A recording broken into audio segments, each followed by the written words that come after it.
നമസ്കാരം. എൻ്റെ പേര് ഡോക്ടർ ഉണ്ണികൃഷ്ണൻ എന്നാണ്.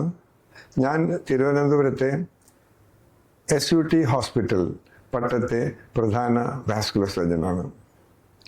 ഈ ആഴ്ച ഞങ്ങൾ വാസ്കുലർ സർജൻസ് ഓഫ് ഇന്ത്യയുടെ ആഭിമുഖ്യത്തിൽ വാസ്കുലർ വാരാഘോഷം നടത്തുകയാണ്. അതിന് കാരണം എന്തെന്നാൽ 1994 ഓഗസ്റ്റ് മാസം 6-ാം തീയതിയാണ് വാസ്കുലർ സൊസൈറ്റി ഓഫ് ഇന്ത്യ എന്ന സംഘടന വെറും 35 ഡോക്ടേഴ്സിനെ വെച്ച് ആരംഭിച്ചത്. അതിൽ എനിക്കൊരു ഭാഗ്യമുണ്ടായി. ഫൗണ്ടർ മെമ്പർ എന്ന നിലയ്ക്ക് ആ മീറ്റിങ്ങിൽ ചെന്നൈയിൽ ഞാനും പങ്കെടുത്തിരുന്നു.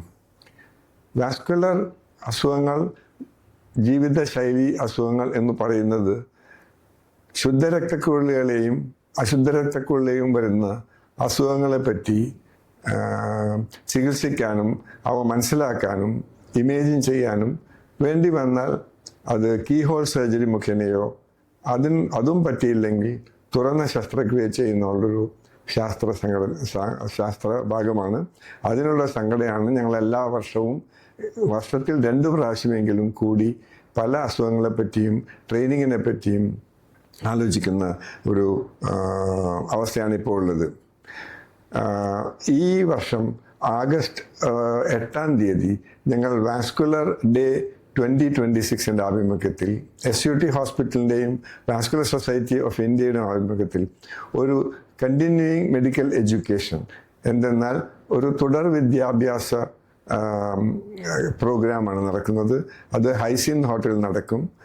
അതിൽ പ്രധാന ഉദ്ദേശം ബ്ലഡ് തിന്നർ, അതായത് റിവറോക്സബാൻ എന്ന ഒരു മരുന്ന്, ബ്ലഡ് തിന്നർ, അതായത് രക്തക്കുഴലുകളിൽ ശുദ്ധരക്തക്കുഴലാകട്ടെ അശുദ്ധരക്തക്കുഴലാകട്ടെ രക്തം കട്ട പിടിച്ചാൽ അത് രക്തപ്രവാഹത്തിന് തടസ്സം വരികയും അത് അവയവങ്ങൾക്കോ കാലിനോ ഹൃദയത്തിനോ ഏത് അവയവത്തിലാണോ സംഭവിക്കുന്നത് അതിൻ്റെ ബുദ്ധിമുട്ടുണ്ടാവുകയും ചെയ്യും. അതുകൊണ്ട് ഈ നോവൽ അല്ലെങ്കിൽ ഡയറക്റ്റ് ഓറൽ ആൻറ്റി കോയാഗുലേഷൻ പല അസുഖങ്ങൾക്ക് മിക്ക ഡിപ്പാർട്ട്മെൻറ്റുകളിലും ഉപയോഗിക്കുന്നതാണ്.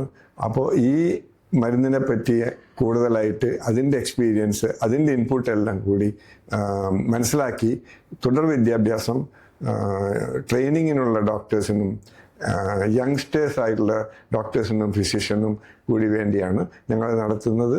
അത് ഹൈസിന്തി ഹോട്ടലിൽ ഓഗസ്റ്റ് 8-ാം തീയതി 6 മണി മുതൽ 9 മണി വരെ. അത് ഉദ്ഘാടനം ചെയ്യുന്നതും ഞങ്ങളുടെ കേണൽ രാജീവ് മണാലിയാണ്. അത് പ്രധാന ഗസ്റ്റായിട്ട് വരുന്നത് vice chancellor Kerala medical university. ഇത്രയും എനിക്ക് ഇപ്പോൾ അറിയിക്കാൻ പറ്റുന്നത്. നന്ദി, നമസ്കാരം.